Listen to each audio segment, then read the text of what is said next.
how do you stay motivated through the long days and all of the uncertainties of that day as you're creating and coming up with content? I mean, and over the years, just in general, like how, like where do you get your motivation from?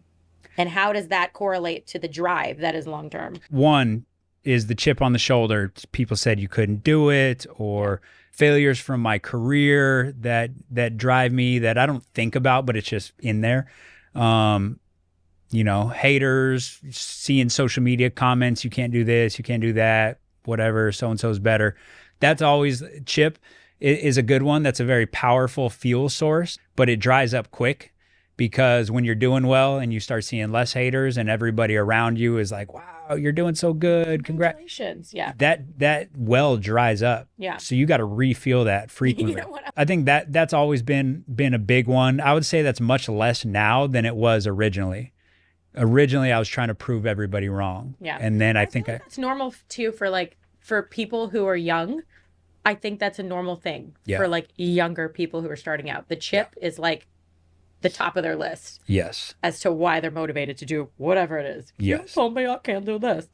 And right. I think chip is at the bottom of my list now. I think it did start at the top and now it's at the bottom. Love it. But it's still there. Love that. It's still a fuel source. Number 2 is passion. I'm just so passionate about what I do. Yeah. So I can wake up and just dive into that well of, I just got so much passion left over for this.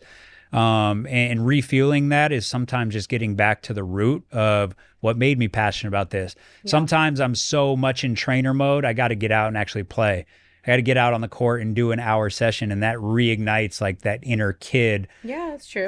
I was in the Flagstaff Rec Center just grinding like 6 a.m. They gave me a key because I was in there so much. They actually say to always look back to your childhood and what brought you happiness then. Yeah. That's a real thing. Yeah. When you're feeling like unmotivated or sad or whatever, right. What did you do when you were a child? So yeah, just getting back to the root is what helps me refuel that well when it's running low. And then the third one is purpose.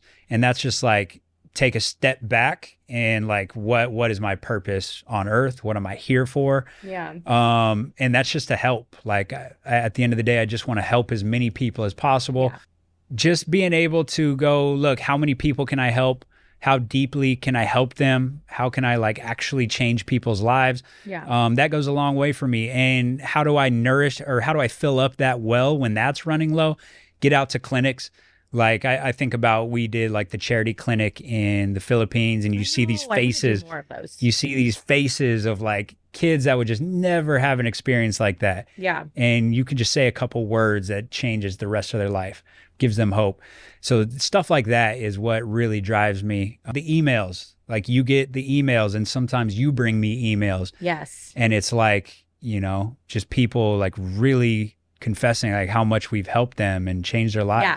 I have cried reading some emails. Yeah. I'm not even gonna lie. She'll cry. Yeah. Seeing like testimonials of just this is how much this program helped me, and I'm getting a college scholarship because of this program. Mm-hmm. And but even just like not even specifically about results, but just about like mentality stuff. Yeah. Or like I fueled somebody, I helped fuel somebody's passion, and now they're a successful trainer. Mm-hmm. All that stuff is huge for me. Purpose. That's well number 3. That's the deepest well. That's the one that's always there. Yeah. That's the one where it's like, I wake up, I got no energy. How in the heck am I going to go train this person? How am I going to put out his program? Whatever. Yeah. That's what I pull from. But now, number 4 is Jackson. It's setting up the next generation, which I never really had before. I never even gave thought to that. It was always just like us. It's like, how do we set up our comfortable life? But now it's like, how do I set up this business for if he ever wants to take over? Yeah. Or if he wants to get into something completely unrelated, how do we create generational wealth so that he's ready and he can take over and be supported in whatever business ventures he wants to go into. But not spoon-fed, because we not spoon-fed. No way. He's got to earn his. Just from a setting an example standpoint, even beyond like the success of the business is just the example that I want to set for him. Like these videos, he might end up watching someday. Yeah. You know, he's already watching all of my social media content and begging to watch more. And so when he's older, he's going to want to go back and watch everything And so I think a work ethic too. Sorry not to cut you off, but yeah, work that ethic. he sees every day. Yeah.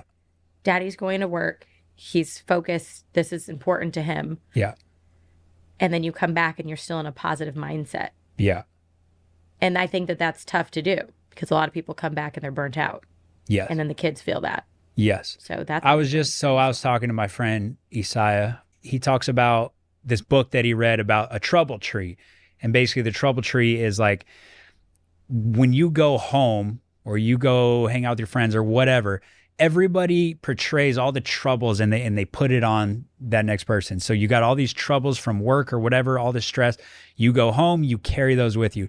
The trouble tree is, you just imagine you got this tree outside your front door and you got to take off all your troubles and put them on that tree. And when you walk in, all you got is you and your relationship with your family. That's it. They don't deserve to have those troubles placed on them. Wow. Now you leave the door, you go back to work. Okay, now I'll put back on, I'll go back to my trouble tree.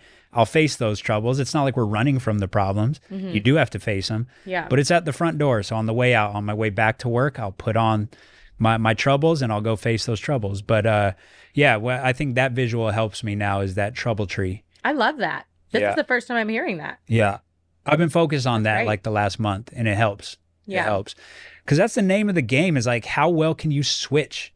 Like I got all these different hats, right? You got a lot of different hats now as well. But it's like, man, it's just, how do you switch? How do you have that on switch and that off switch? Yeah. So hard to do. But it's like any skill, you get better with time.